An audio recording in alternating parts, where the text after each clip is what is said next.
So maybe at this point you went ahead and you bought a bunch of books to sell on Amazon, or maybe you're thinking about buying a bunch of books. You went out with your scanner and you did your thing, and now you have a bunch of books ready to go.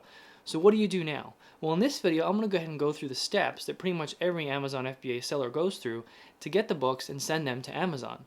Everything from the prepping, the listing, the packing, and the shipping, as well as the equipment, tools, and software that I use and others use to kind of help you make a decision. So let's get started.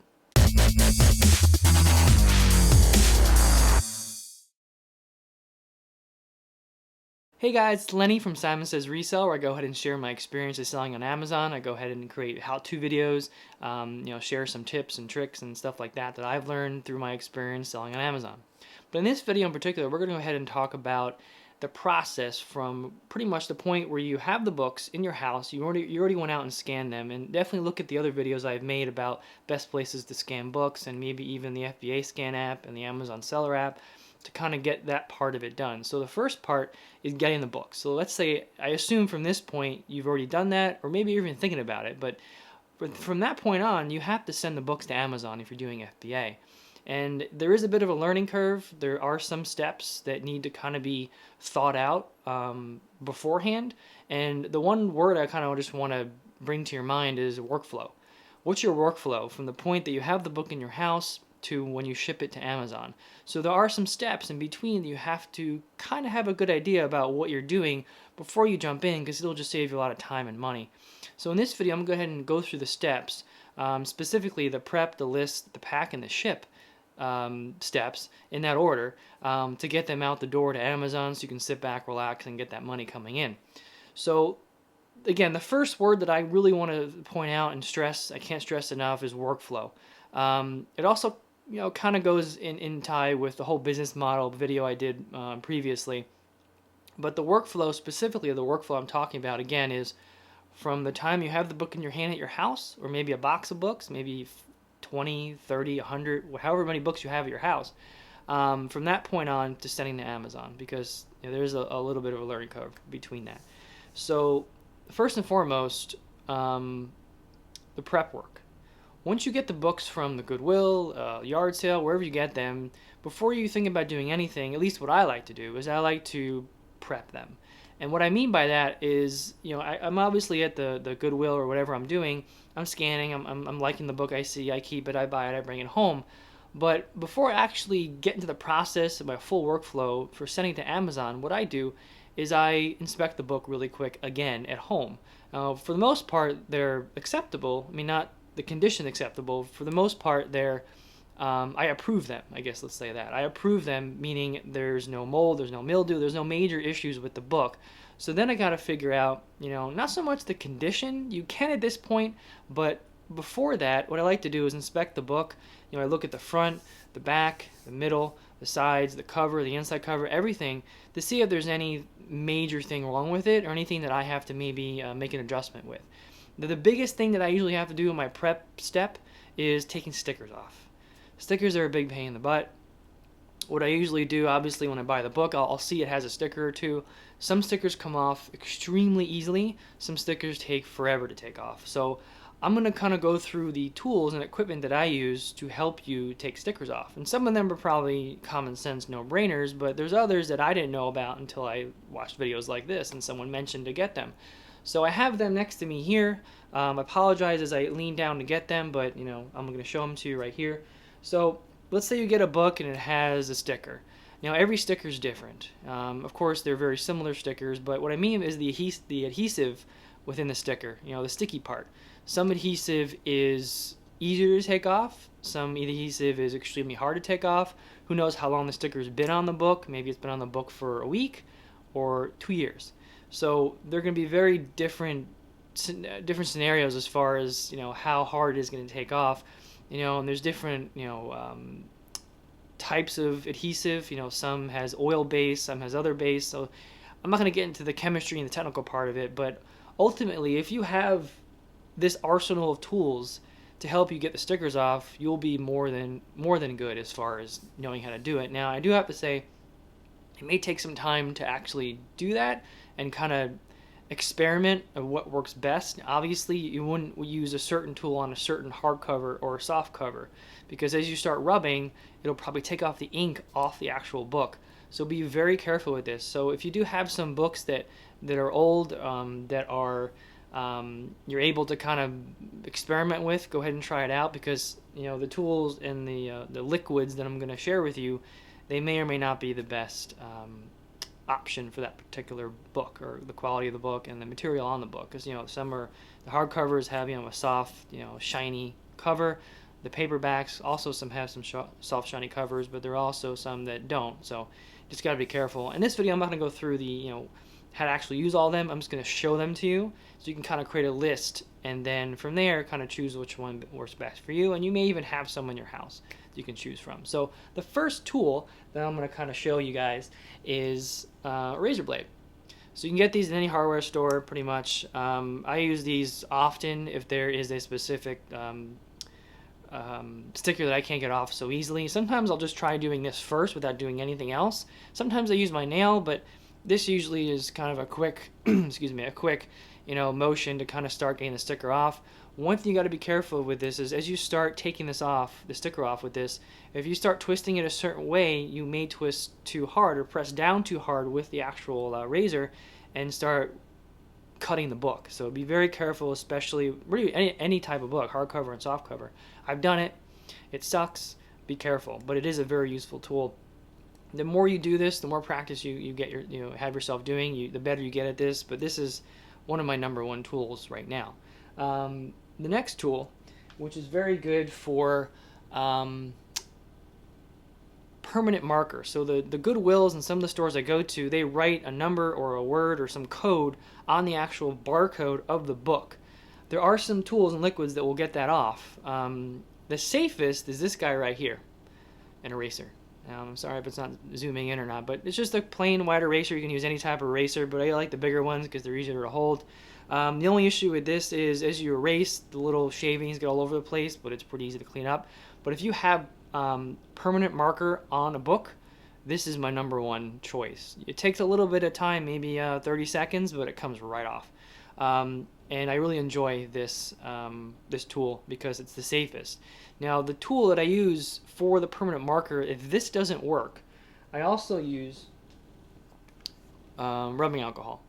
I don't know if you can see it, but this is rubbing alcohol. Be very, very, very careful with this on books because it can take the ink off. It can do some pretty good damage to a book. So use a cotton ball or some sort of swab and just gently try to get the marker off. I don't use this for stickers. I don't use this for stickers. I may use this for some of the adhesive that gets on the book, but I have another liquid that I use for that. So really good at getting permanent marker off a book. So if you're in an area where you have a lot of Goodwills that do that, these two are the greatest for that. Safest, not so safe, but be very careful with this stuff. Next step up is Scotty peelers. These are fun little guys here. So they come, individual. They're just like almost like a little spoon. There's a little reminiscence of sticker there. So they're Scotty peelers. They come, in a pack. I'll put a link below for this. I only use one, obviously, when I do it. But the great thing about this, it saves your nail. You don't have to kind of use your nail to take it off. You can kind of get at an angle and a certain pressure that the sticker comes right off. So these are a huge, huge time saver. Very good tool. Also, hair dryer. Hair dryers are awesome as well because mainly for stickers that have been on for a while. The adhesive is old. It's really, really sticky. Putting a hair dryer on it, like really close, maybe like that close to it, little circular motions, maybe 10 seconds, 20 seconds, depending on the power of your hair dryer, can work out very well. So another great tool in the arsenal here. Another tool, liquid, Goo Gone. If you get any stickiness, so after you remove the sticker with any of these other tools, you might have still have, it leaves some stickiness to it. So little towel, wipe it off with this, you're good to go. You can pick most of the stuff up at the dollar store, especially the Goo Gone, the rubbing alcohol, maybe the razor blade and the erasers. Well, I wrote down in my notes here, just so I don't forget anything, I kind of went through all the prep tools that I use. Oh yeah, there's one more, sorry. there is lighter fluid. Lighter fluid, I don't have it with me. I think I ran out. Lighter fluid is another great tool. It's safer than rubbing alcohol. It evaporates very quickly, so lighter fluid is another thing to put on your list. So all in all, I mean, if usually you have a hairdryer at your house, if you're a girl, you usually probably have one. If you're a guy, your girlfriend, wife, or whatever might have one. If not, go to Walmart or wherever you can get a hairdryer very cheap and get one. Um, all in all, I can probably see, minus the hair dryer, you can probably spend under 10, 15 bucks maybe for all this stuff. That's the most. So it's a really good um, kind of set of tools for your prep work. And the last thing I wrote, I laugh again. The last thing I wrote for the prep category is patience. Be very patient when you get these stickers off because some can take longer than others. Those of you who have done this before, there's the old borders stickers. Those things come off if you just look at them, and they're awesome. So I always if I see a book with a border sticker on it, boom, take it off right away. But some stickers do take longer. I do mess up books when I do this, guys. It happens. So don't be discouraged if you do. The best thing to do is just practice makes perfect. So, practice, be very careful. The safest things are the Scotty peelers and the eraser. Those won't really do any damage. It's just if those will be effective or not. The next is Goo Gone. Goo Gone is really effective. It can leave a bit of a film on it, so you may want to wipe it off with a paper towel. The razor blade obviously is a good tool as well. A little dangerous if you kind of adjust it or your pressure is too hard or your angle's too whatever. You can rip the book, so be careful with that. And that's pretty much it for the prep work. So hope that helps. I'm gonna go ahead and put all this stuff at the bottom of the description so you have links to them and if you need them. So we're gonna go ahead and move into the listing part of the workflow. So let's get to it. All right. So the second step in your workflow when sending stuff to Amazon is listing. How do you list? Where do you list? What tools you need? Stuff like that. So I'm gonna go ahead and show you the stuff that I use and just a general idea of what you may need. So the first thing you need is a computer, laptop, desktop, whatever, Mac, PC. It doesn't really matter. Most of the tools out there, the software that I'm about to mention as well, is compatible with Mac, so not a huge deal there. As far as software, just to kind of segue into that, I have a Mac. I'm a big Mac user. The main software that I have been using since probably for the past 2 months or 3 months is Inventory Lab. Inventory Lab is a great product in my opinion. Support is awesome. You email them whenever. They're great hours. If you email in the middle of the day, they'll get back to you within an hour or two. It's amazing. They have support on the weekends, so it's a little bigger, more established company. What makes Inventory Lab stand out is a few things. It's the cloud service, meaning you don't install it on your computer at all. You go to their website and your account, and you're in. It's fully linked to your Amazon seller account, which is great.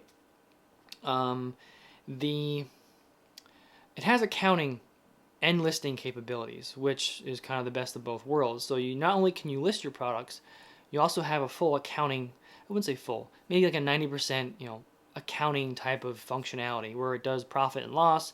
You can see, your dashboard of your expenses, and as you scan your items, you see what your net profit is overall. You can see what the average sales rank is. There's a bunch of great features to it, and I've been using that for a few months, and I love it. What I have also done some research on is ScanLister. I may start to pivot towards ScanLister only for the people that I'm hiring to scan, list, and pack and ship my things. So I may keep the Inventory Lab for me, just to see the accounting part of it for now. But ScanLister, just to kind of mention another product, ScanLister is another great product. I haven't used it yet myself, but I've done a lot of research on it. I'll probably be downloading it within the next week or so. The main difference between ScanLister is a product you need to download to your computer, so that's one difference.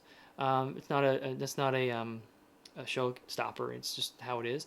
Also, it's mainly a listing software, and that's primarily what its function is, and it does a very good job at it. The only thing it doesn't do is doesn't show you the accounting piece of it. So you may need to use the Amazon seller accounting feature to kind of see what your profit and losses are. Don't focus too much on that just yet. If you have any questions about Inventory Lab or ScanLister, you can definitely reach out and put some comments in there. but I can tell you everything you need to know about Inventory Lab because that's what I use. Now, I'm not saying one is better than the other. It just depends on, what's more efficient for you. Because again, it all comes down to workflow, and these two types of software do change your workflow a little bit. Then there's also price. ScanLister, I believe, is $19.95 a month. If you want to do the monthly plan, and then you can do the one-time fee of $250. But if you think about it, Inventory Lab, I'm paying $50 a month for it. So within, 5 months or so, my Inventory Lab fee, will be $50 a month for 5 months. That's as much as it is. But then if I'm paying $250 for ScanLister, I'm already kind of saving money because within 5-6 months, I won't have to pay any more for ScanLister. I've already paid for it. Otherwise, with Inventory Labs, I'm still paying $50 a month after that. So I'm seeing the savings and I'm seeing the efficiency as far as workflow and cost effectiveness and stuff like that. So I need to do more research, but I just wanted to explain to you the software that's used. So it's not just physical tools that I use, it's the software as well. So we have the computer at the top, we have ScanLister or Inventory Lab, labels. So there's two types of labels, sorry. The two types of labels are product labels. Product labels you put on the product either as you list and scan the books into either Inventory Lab or ScanLister, depending on which product you use, it pops out, it spits out a label for you every time you enter in an item, individually, and you put that on the book. Or you scan all the books at once, and at the very end, you print out all the labels. Then you go back to each book, you had them lined up, and you put the labels on one by one. There's two types of labels, as I was mentioning. There's a product label, like the book label, so every book gets a label no matter what. No matter how your workflow is, at the end of the day, every book has a label. Also, there's the shipping labels for the boxes themselves to send to Amazon. So I'm going to show you a few things here that I have. One of the things is the label printer, I guess you can call it. So there's two ways you can go with this. You can use your regular inkjet laser printers to print out the product labels, and those will most likely print out on these 30 sheets. I don't know if you can see them, it's kind of hard with the light, but there's 30 individual stickers on here. So what you do, you put in the printer, you print them out, and they all print out, you put them on the book one by one. That's one method. And the ones that I have are these Averys here. The model or the type is 8160 if you wanted to go ahead and get these. These work with the most printers, but the other option, which I've been using for the past few months, is I have this Dymo, which one is it? The Label Writer 450 Turbo. This thing's pretty cool, mainly because it does save some money, because with the labels, those other labels I showed you, the Avery labels, you have to pay for them, plus you got to pay for ink or toner in your printers. Now, if you have a laser printer, toner usually lasts a pretty long time, but if you have an inkjet printer, you'll be buying ink and you'll be buying labels. With this, all you'll need to buy are labels, because there's no ink, there's no toner involved in these guys. It's thermal, it's by heat. So that's what makes these things pretty cool. And if you open it up, here are the labels right here. So the labels I have to get separately. I got 1,000 of them on Amazon for, I think, around $10 to $12, whatever it is. I'll put a link below. So I have 1,000 of these plus the actual label maker, and it does an amazing job. So depending on the workflow that I've been doing is in Inventory Lab, I scan the book, I use a can response for the condition notes. Let's say it's good, I select good, and then it spits out a predefined can response that I already set up. And then I set the price based on doing some little research, and then I hit submit. And when I hit submit, the label comes out, put it on the book, next book. Do the same thing over and over and over again. That's one way to do it as part of your workflow. Doing the book, listing and labeling the book individually, I guess you can call it. The other way is listing the books all at once and then labeling them all at once at the end. Now you can still use this Dymo printer if you use ScanLister or Inventory Labs. The only difference is with ScanLister, everything comes out at the end. So you can do everything in the end here. So if I listed a bunch of books with ScanLister, let's say 100 books, this thing will just spin out 100 labels already printed on there, and I just have to go and put them on the books, just like the Avery labels as well. So I'll put a link to the labels for this Dymo printer specifically, the Dymo printer, the Avery labels and stuff. So This is going to take a little bit of thinking, and also if you have the budget for it, as far as if you want to pay $50 a month for inventory labs to have the listing plus the accounting, or do you want to pay $250 up front once for Scan Lister and not have the accounting, but you may find another way to do the accounting, maybe QuickBooks and stuff like that. So those are the two things. So you obviously have the scanner, or the label makers, if you need them. So again, the Dymo label maker isn't a requirement. It's more of a bonus. It's just another thing to do. So the other equivalent to the label maker, if you don't want to buy one, is a printer, and most people have printers. So all you need to buy are the Avery labels, the sheets. So we can get into another video on that, because it can get kind of long as far as what you want to choose. But it all comes down to budget and stuff like that too. So the next thing you need is what I call like a USB desktop scanner. So just a little scanner like you see at Publix or grocery stores and stuff like that. It has a USB cable that I just kind of wrapped up, plugs into your computer, and you're good to go. So you take the book in your hand, scan it, it goes into the software, either Scan Lister or Inventory Lab, and you move on. So very good, very cheap. There's a couple different versions of these. This one I think was 20 bucks. I think there's some that are cheaper. I'll put the link to both if you want down below. The other thing, if you haven't realized it yet, or you may have enough room for this, is like a USB hub. So all this does, this goes into your computer, and then you connect all your devices to the hub. So just think of it as like a little centralized place to connect all your USB devices. Because I have a few USB devices. The USB scanner that I showed you a second ago, that's USB. The Dymo printer that I have, that's USB. So I have to plug them in, and I kind of run out of USB slots on my computer, so I have something like this. This particular one, I don't know if I'll list it, but I'll just put another one that I have that I use for something else, which is really good. But it's just kind of a USB hub. So that's pretty much it with the listing part. I really hope that kind of helps a bit. I think I covered most, if not all, everything you need to list. But the kind of the gray area right now that's probably kind of bouncing in your mind is what software should I use? Because that's kind of the centralized place that you need to figure out. Because from there, that will determine your workflow in a bit. Because the Scan Lister again is only listing, Inventory Lab is listing plus accounting. And there are a few differences in what you can do with them, but ultimately you need labels. You need a label printer. Either it's a printer itself, or the Dymo printer, for example. And there's other thermal printers. The one I have is Dymo. There's other ones too that work very well. That's just the one I have. But that's pretty much it for listing. I'll go ahead and move on to packing. Let's go ahead and there now. All right. So the next step is packing. Once you prep and you list, you gotta obviously pack it up. So depending on what software you choose, whether it's Inventory Lab or Scan Lister, mostly it's the same as far as packing. You need boxes, obviously. So I'm going to show you the boxes that I use. I get these from Home Depot, as you can see. The size is 16, 12 by 12, and it's the small version. Now, I see in a lot of videos where people use the medium ones. I bought a bunch of medium ones. I have them right over here. But the thing with the medium is I tend to fill them up, but I hit the 50-pound limit, and I don't want to go through the extra effort to put an extra sticker on it and stuff like that, because Amazon, would like you to stay under 50 pounds when you ship books or ship anything. But I just kind of made it a thing to ship under 50 and make it kind of a standard for me. So what I do, I just buy a bunch of these small boxes. They're 86 cents at my Home Depot. If you buy them online, I think 15, like a bundle at once, and you have it shipped to the store instead of yourself, you actually ultimately save a couple dollars. So I do that every now and then. I'll just buy them online, ship them to the store, and save myself a few dollars, and it comes out to less than 15 bucks for this. So pretty good deal.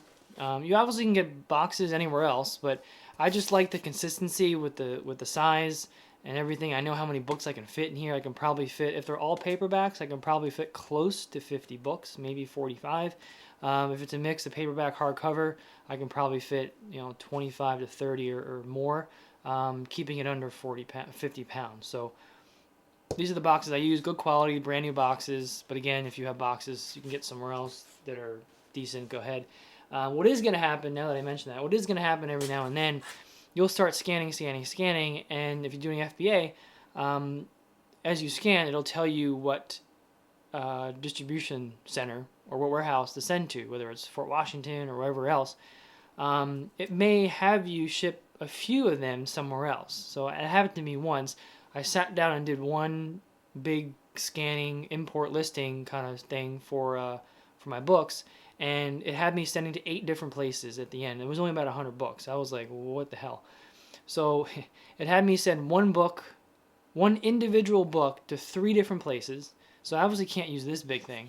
So I had these other envelopes that I use and other small boxes. So it's good to have a couple smaller boxes on hand, but I use these mostly. Now, another little quick tip that I've been doing for at least a month now, and it's been working out very well.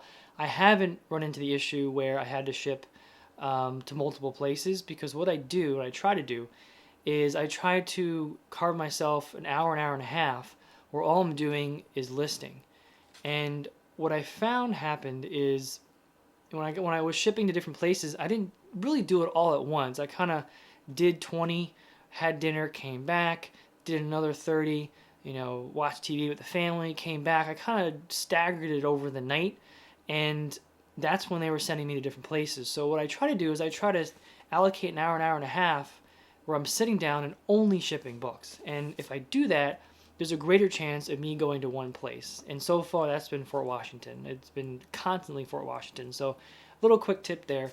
I can't guarantee that it'll also happen to you, but try it. Try to allocate an hour just to ship, like kind of in a one sitting kind of thing, and you may kind of wind up with running into luck like me. So that's boxes. Next thing is tape. You need some tape. So I bought a tape gun and tape. This I got at Home Depot. I think I got it a few times on Amazon. But the tape that I use is the Scotch Shipping Heavy Duty tape. It's a 3-pack. As you can see, there's one in there still, sort of. Yeah, one in there still. It's a 3-pack for $10 of tape. And this the tape gun, I don't know, it was a bundle, so I don't know how much it was. But get a tape gun. It's really easy to use. I'll do a video on how to use it. It took me like maybe 4 or 5 times to figure it out, but really easy to change the tape and do it. It just saves you so much time instead of having to rip it with your teeth or a knife or something. It's just get one. So tape and a tape gun. Also, probably one of the most important things is a scale. So the scale that I use is this guy right here. A smart weight scale. Let me just turn it around. On one end it has a plug-in for the wall, as you can see, and then it has a nice little display here. It's tilted, so if you can put it on the floor and tilt it up so you can see it. And some of the options here, you have on-off button, different modes, stuff like that. Whether if you want to show by decimal or by kilograms, you can do all the different conversions. But all it does, it lays on the floor like this. Put the thing on there and you're done. 110-pound max capacity, which is really good, and this thing is not that expensive, so I'll put it in the description as well. I've sent many boxes out with this thing, and it's done a very good job, so definitely something to keep in mind. So next up, these next few things, if I remember correctly, the next few things are more bonus, kind of extra, make yourself feel good, sleep better at night type of thing. The first thing I want to mention is draft paper. So draft paper, just a big spool of draft paper. It's more of a filler for your boxes, so the books don't shift around too much. So I use this a lot. I don't need to use it as much because I usually try to fill the books up in the box like a brick, so there's no room at all, but sometimes there may be a little bit of room, wiggle room. I don't want the book shifting around, so I buy some draft paper. You don't need this. It's just kind of a bonus thing. The other thing I bought a while ago, which I don't use as often now, is this cardboard. It looks like a lot, looks like a pain in the butt, but it was $25 for this big thing, I think it was. I got this 3 months ago, and I use it every now and then. I just rip off the end of it, as you can see. And what I do with this is I rip off maybe about this much, if you can see that, about this much of it. I put it on the bottom of the box, just to kind of have more cushion and more protection. That's what I do. Don't have to do it. I just kind of want to use this up anyway. So I don't need that per se. And the last thing is a poly bag. So you can buy a bunch of these on Amazon. It's just a poly bag. It has a notification in the front, which for safety reasons, choking hazards, stuff like that. I don't really use these. I use these only for my higher end books, you know, stuff that is a lot of money for the book, maybe 50 bucks or more type of book. I'll put it in here just more as a convenience. And when you do that, just a quick tip, let's say I put the book in here, I sealed it up, you put the sticker on the outside, not on the book in the poly bag. You put it on the outside of the poly bag. So just a little quick tip there. So again, poly bag, cardboard, drafting paper, those are all bonus things, don't need to get them. But that's pretty much it for that. Let me just check my list. Yep, I think we're good there. So we're going to move on to shipping. All right, so the last and final major step of this whole process is shipping. So at this point, you've prepped your books, you took the stickers off, you went ahead and listed them using whatever software you choose, picked a price maybe, put a can response in there for what condition it is, and you packed them up, you got the boxes and the tape, you put them in.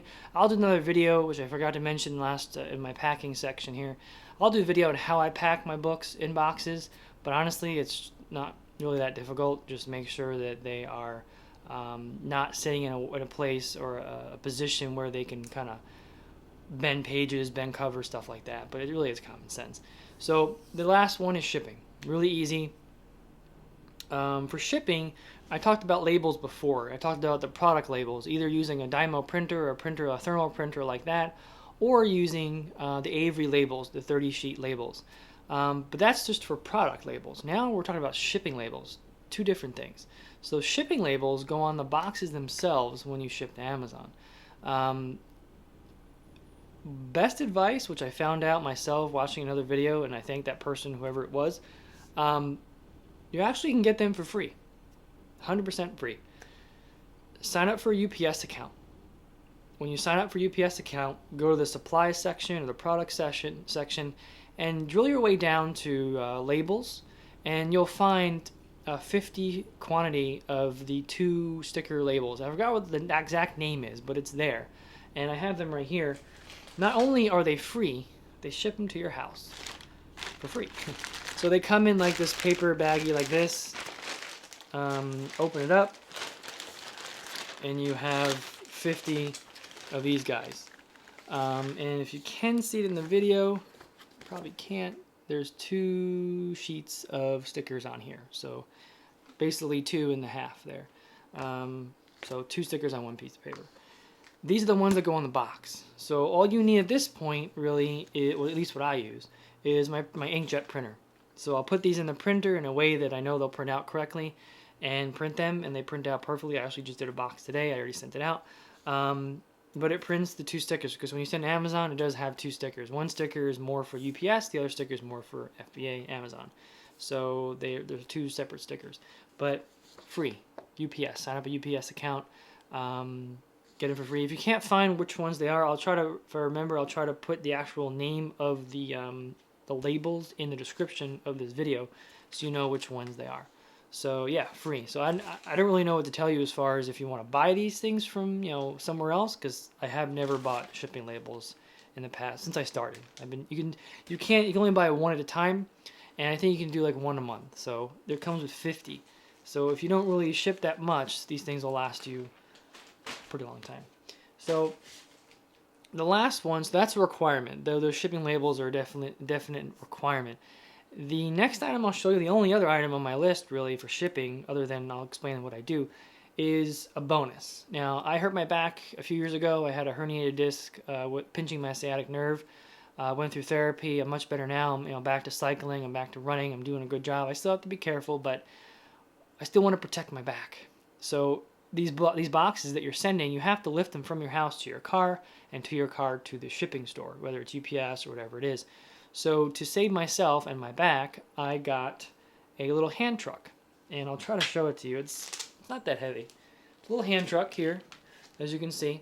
I believe I bought it on Amazon. It's been a little while, but I'll put a link on there for a hand truck or one like it. It can support, I think, 150 pounds or so, or maybe it's 200. I'm not sure. I can take a look, but try to get one that's at least over 150 pounds, maybe 200. Actually, it's 200, because what I thought about when I bought this thing is, if my boxes are 40, 50 pounds a piece, I want to make sure I can put a couple boxes on here, right? So if I do 40, 50 pounds a piece, 2 boxes is about 100 pounds, 3 boxes is probably the max, because then you kind of fall over the side there. So 150 pounds at least, kind of get one of these. And what's nice about this particular one, folds up, this little button push down, and it can store away if I can do it. Let me do that here. Yeah, better leverage. Here we go. So there you go. Nice and slim. You can pack it in the car. So what I do is once I get my boxes all set up, they're all packed with books. They're taped, shipping labels on them. I put them on this thingy, go to my car, dump them off. Now, what do you do at this point? Well, the good thing is you did all the hard work. You went ahead and shipped everything. You went ahead and packed everything. You prepped, you listed, you packed. So that's the hard part.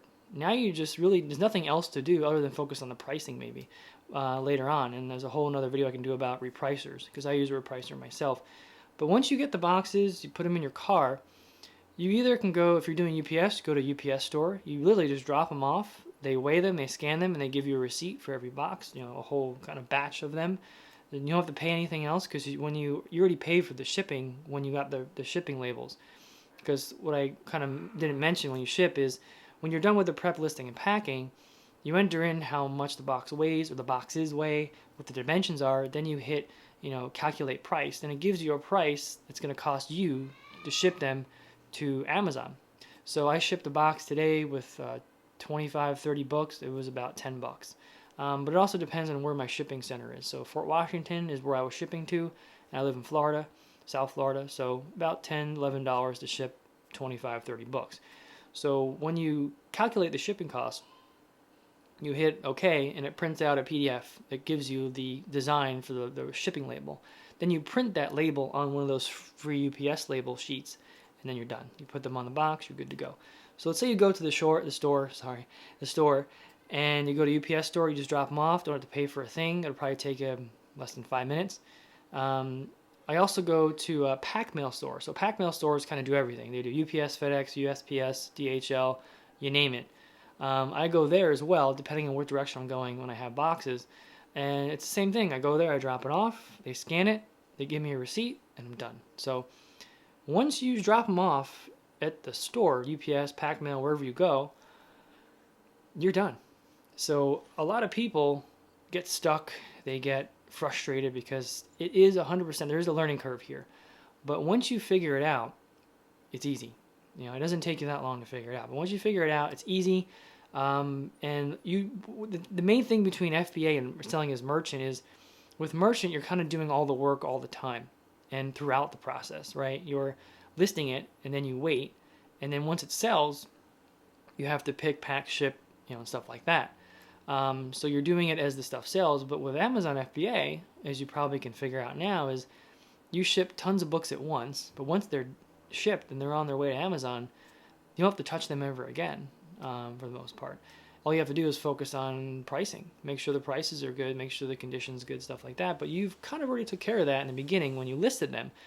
But the repricing is more of an ongoing thing because your initial price could be whatever it is, and then it could change because there's other people that you're probably competing with, other offers that are changing as well. So I'll do another video on repricing because yes, you're done with the books once you send them, but you're not done completely because you have to make sure your pricing is competitive, if you want to call it that. You know, some people like Weezy Resales, which I know, I think he uses and his team uses ScanLister.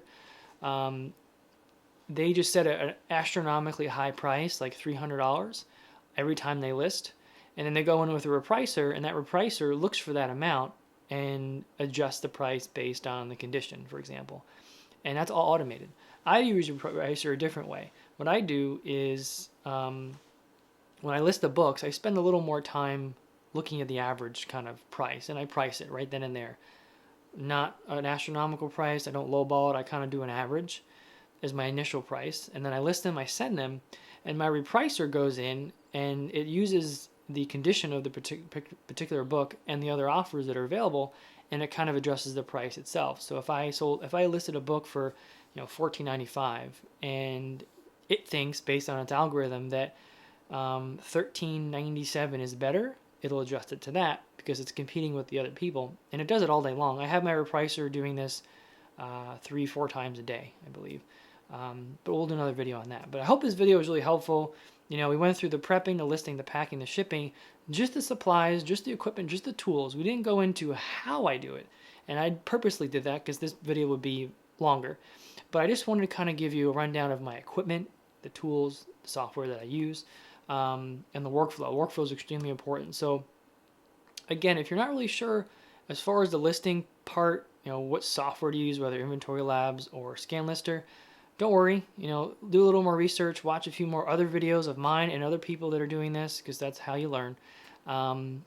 And do some research yourself. And if you have any questions, definitely put some comments in. I'll be more than happy to help you with that the best that I can. But I really hope this was helpful. If you enjoyed it, go ahead and smush that the like button and leave comments. Let me know how much you enjoyed it if you have any questions. And also, please subscribe if you have not already, because as I put more videos out, you'll be notified. And I have a bunch more videos in my list that I haven't gotten to yet that I will be getting to as well. So again, thank you so much for watching, and have an awesome day.